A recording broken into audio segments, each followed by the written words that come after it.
When I was first learning to meditate, the instruction was to simply pay attention to my breath, and when my mind wandered, to bring it back. Sounded simple enough, yet I'd sit on these silent retreats, sweating through t-shirts in the middle of winter. I'd take naps every chance I got because it was really hard work. Actually, it was exhausting. The instruction was simple enough, but I was missing something really important. So why is it so hard to pay attention? Well, studies show that even when we're really trying to pay attention to something, like maybe this talk, at some point about half of us will drift off into a daydream or have this urge to check our Twitter feed. So what's going on here? It turns out that we're fighting one of the most evolutionarily conserved learning processes currently known in science, one that's conserved back to the most basic nervous systems known to man. This reward-based learning process is called positive and negative reinforcement, and basically goes like this. We see some food that looks good. Our brain says, calories, survival. We eat the food, we taste it, it tastes good. And especially with sugar, our body sends a signal to our brain that says, remember what you're eating and where you found it. We lay down this context-dependent memory and learn to repeat the process next time. See food, eat food, feel good, repeat. Trigger, behavior, reward. Simple, right? Well, after a while, our creative brains say, you know what? You can use this for more than just remembering where food is. Next time you feel bad, why don't you try eating something good so you'll feel better? We thank our brains for the great idea. Try this and quickly learn that if we eat chocolate or ice cream when we're mad or sad, we feel better.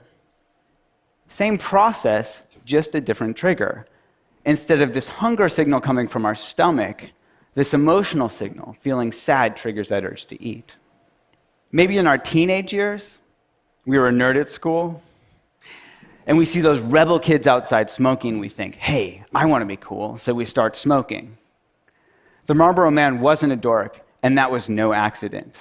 See cool, smoke to be cool, feel good. Repeat. Trigger, behavior, reward.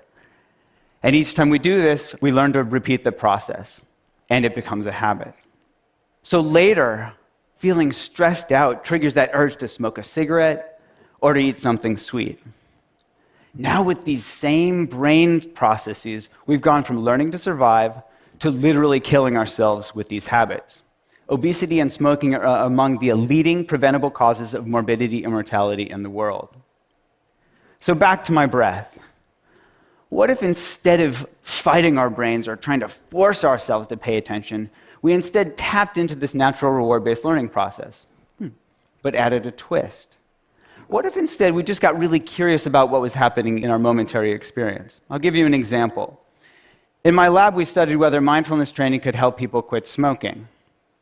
Now, just like trying to force myself to pay attention to my breath, they could try to force themselves to quit smoking. And the majority of them had tried this before and failed, on average 6 times. Now, with mindfulness training, we dropped the bit about forcing and instead focused on being curious. In fact, we even told them to smoke. What? Yeah, we said, go ahead and smoke. Just be really curious about what it's like when you do. And what did they notice? Well, here's an example from one of our smokers. She said, mindful smoking smells like stinky cheese and tastes like chemicals. Yuck. Now, she knew cognitively that smoking was bad for her. That's why she joined our program. What she discovered just by being curiously aware when she smoked was that smoking tastes like shit. Now, she moved from knowledge to wisdom. She moved from knowing in her head that smoking was bad for her to knowing it in her bones.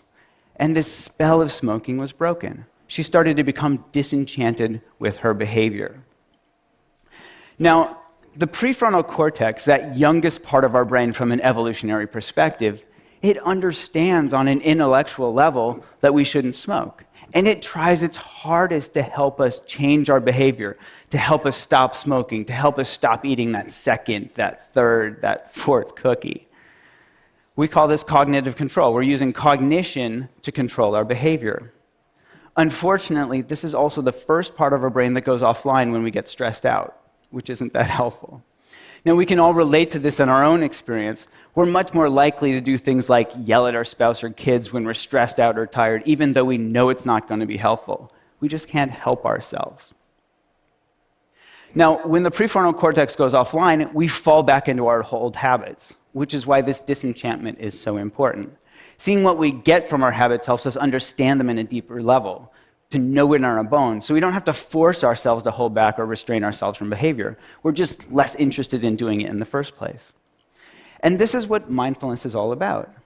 Seeing really clearly what we get when we get caught up in our behaviors, becoming disenchanted on a visceral level, and from this disenchanted stance, naturally letting go.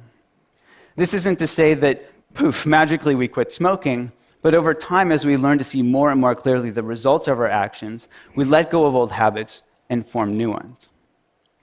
The paradox here is that mindfulness is just about being really interested in getting close and personal with what's actually happening in our bodies and minds from moment to moment.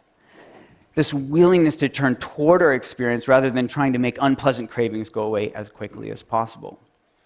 And this willingness to turn toward our experience is supported by curiosity, which is naturally rewarding. What does curiosity feel like? It feels good. And what happens when we get curious? We start to notice that cravings are simply made up of body sensations. Oh, there's tightness, there's tension, there's restlessness, and that these body sensations come and go. These are bite-sized pieces of experiences that we can manage from moment to moment, rather than getting clobbered by this huge, scary craving that we choke on. In other words, when we get curious, we step out of our old fear-based reactive habit patterns and we step into being. We become this inner scientist where we're eagerly awaiting that next data point. Now, this might sound too simplistic to affect behavior, but in one study we found that mindfulness training was twice as good as gold standard therapy at helping people quit smoking. So it actually works. And when we studied the brains of experienced meditators, we found that parts of a neural network of self-referential processing called the default mode network were at play. Now, one current hypothesis is that a region of this network called the posterior cingulate cortex is activated not necessarily by craving itself, but when we get caught up in it, when we get sucked in and it takes us for a ride. In contrast, when we let go, step out of the process just by being curiously aware of what's happening, this same brain region quiets down. Now we're testing app and online-based mindfulness training programs that target these core mechanisms, and ironically, use the same technology that's driving us to distraction to help us step out of our unhealthy habit patterns of smoking, of stress eating, and other addictive behaviors. Now remember that bit about context-dependent memory? We can deliver these tools to people's fingertips in the contexts that matter most. So we can help them tap into their inherent capacity to be curiously aware right when that urge to smoke or stress eat or whatever arises. So if you don't smoke or stress eat, maybe the next time you feel this urge to check your email when you're bored or you're trying to distract yourself from work, or maybe to compulsively respond to that text message when you're driving, see if you can tap into this natural capacity. Just be curiously aware of what's happening in your body and mind in that moment. It will just be another chance to perpetuate one of our endless and exhaustive habit loops, or step out of it. Instead of see text message, compulsively text back, feel a little bit better, notice the urge, get curious, feel the joy of letting go, and repeat. Thank you.